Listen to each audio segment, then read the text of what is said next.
Bienvenidos. El tema que vamos a hablar hoy va a ser la psicopatía y sus características, basándonos en el caso de Ted Bundy. Nuestro grupo está conformado por Emma Espinosa, Estefanía Ochoa, Alison Salazar. y nuestro compañero Camilo Rodríguez. Inicialmente haremos un contexto histórico del estudio de la psicopatía dentro de la psicología y psicología jurídica. El primer estudiador, o el más reconocido, fue Philippe Pinel en 1801. Este acuñó el término de locura sin delirio. Hablaba de que los psicópatas, que actualmente denominamos psicópatas, en esos tiempos eran personas que estaban locas pero no presentaban ningún tipo de delirio, personas que presentaban manía pero no presentaban ningún tipo de afectación. En ese entonces se estudiaba la psicología y sus afectaciones dentro del campo racional. Entonces, en el momento de darse cuenta de que los psicópatas no tenían ningún tipo de alteración racional, los denominaron locos sin delirio. 34 años más tarde, en 1835, James Cowles habló sobre la locura sin delirio basado en Philippe Pinel, pero este profundizó más acerca de los daños dentro de la razón y qué los llevaba a las personas a cometer este tipo de actos delictivos. Él llegó a la conclusión de que estas personas no tienen ningún tipo de daño en su raciocinio, sino que son personas que deciden inclinarse más hacia los deseos sentimentales o los deseos emocionales. Son personas que carecen de moralidad. Lo anterior se ve reflejado en su obra más importante llamada Un tratado sobre la insania y los trastornos de la mente. En 1896, García Pablos de Molina, en su Tratado de la Criminología, comienza a hablar de la psicopatía es algo que se presenta en la personalidad. Postula de que no hay dos psicópatas iguales y de que no todos los psicópatas se encuentran en los centros psiquiátricos y que no todas las personas que están en los centros psiquiátricos son psicópatas. En 1923, el psiquiatra alemán Kurt Schneider, pupilo de Emil Kaplan, hizo postulados acerca de la psicopatología y cómo ésta se relaciona con alteraciones en la personalidad. Sus postulados fueron tan importantes que la APA y la Organización Mundial de la Salud los utilizaron como base. Schneider propone que existen hasta 10 subtipos de la personalidad psicopática. Actualmente sus postulados son de vital importancia y muchos de ellos se encuentran en el Manual Psicodiagnóstico de cuarta edición revisado. Dentro del psicoanálisis, Sigmund Freud y George Patrick Gate afirman que la psicopatía y demás comportamientos delincuenciales se presentan por sentimientos de culpa. Con el paso del tiempo y desde este recorrido histórico, comenzaron muchas disputas dentro de la concepción teórica si existen psicópatas o sociópatas. Muchos autores postulan de que realmente existe una distinción entre el sociópata y el psicópata y otros hablan de que esa distinción es casi nula y muy difícil de percibir. En 1996, Robert Hurt escribe el artículo Psicopatía, un constructo clínico para los tiempos que vienen. A partir de sus investigaciones se ha llegado a la conclusión de que la psicopatía es una alteración de la personalidad, la cual tiene como consecuencia la comisión de delitos. Esto es de suma importancia para la psicología jurídica, puesto que es necesario identificar la psicopatía para de este modo comenzar a generar tratamientos adecuados para evitar la comisión de delito de estas personas. Les hablaremos de las características y las entrelazaremos con el caso de Ted Bundy.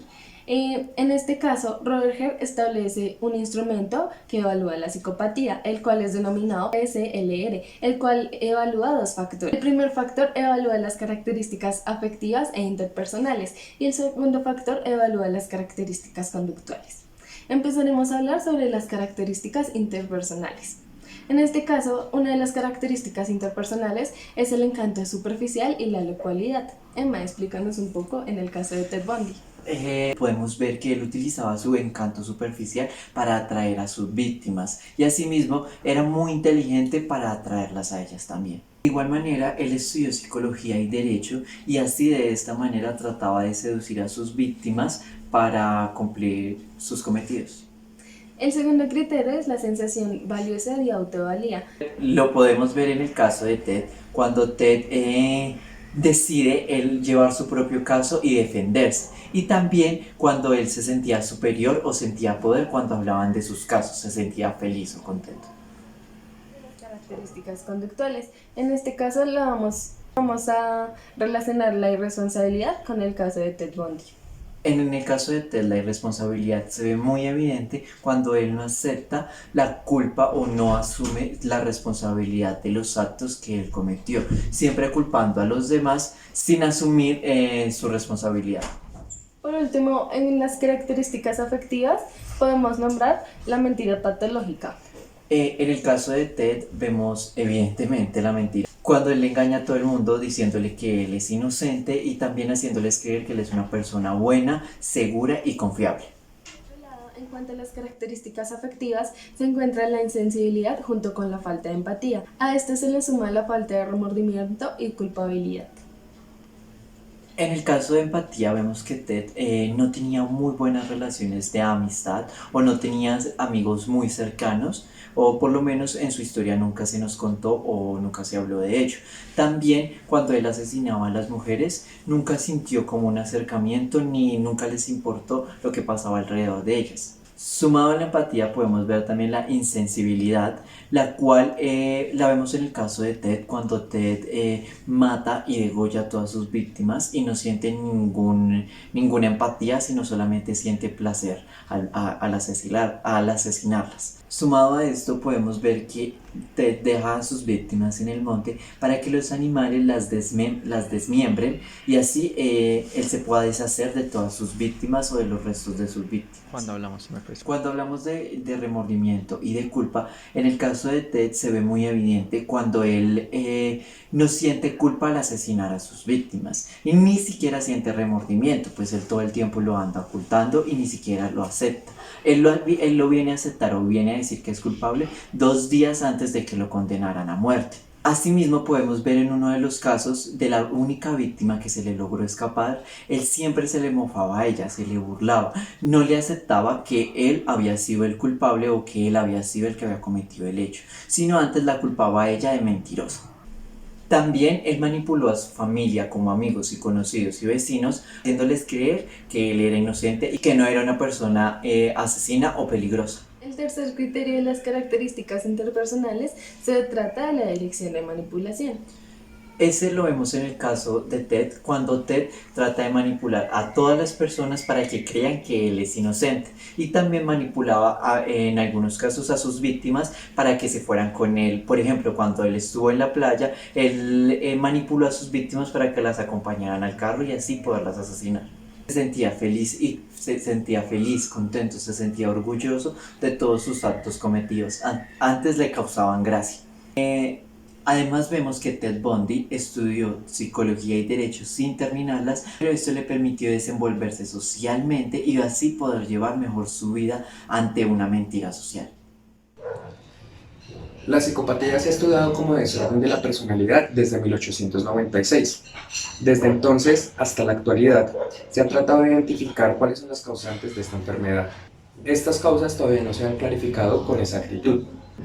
Algunos autores refieren que es una lesión cerebral en el lóbulo frontal. Otros piensan que son factores genéticos que alteran el comportamiento. Lo que sí parece determinante son la falta de cariño en edades tempranas y la falta de preocupación por los padres por la educación sobre la moral. Theodore Budnick nació en 1946 en Belmont y murió en 1989 en Florida. Fue condenado a pena de muerte en la silla eléctrica. Respecto a su infancia, no hay información muy fiable, pero hay aspectos muy relevantes, tales como durante su infancia tenía conductas violentas hacia animales. Se cuenta que alguna vez cocinó un gato. También se cuenta que fue maltratado por su abuelo, y un aspecto muy importante es que nunca pudo desarrollar vínculos afectivos hacia el padrastro. Después de una década de haber negado sus actos delictivos, 2 días antes de su ejecución, Ted Bundy confiesa alrededor de 36 homicidios, entre los cuales sus víctimas eran mujeres jóvenes que hacían parte de la Universidad de Washington y Utah, a excepción de una niña de alrededor de 12 años. Si quieren saber más sobre este caso, les invitamos a ver la miniserie documental llamada Las cintas de Ted Bundy y la película interpretada por Zac Efron, que se encuentra en Netflix. Si tienes alguna duda sobre el tema expuesto, no dudes en preguntarnos por Teams. Allá nos vemos.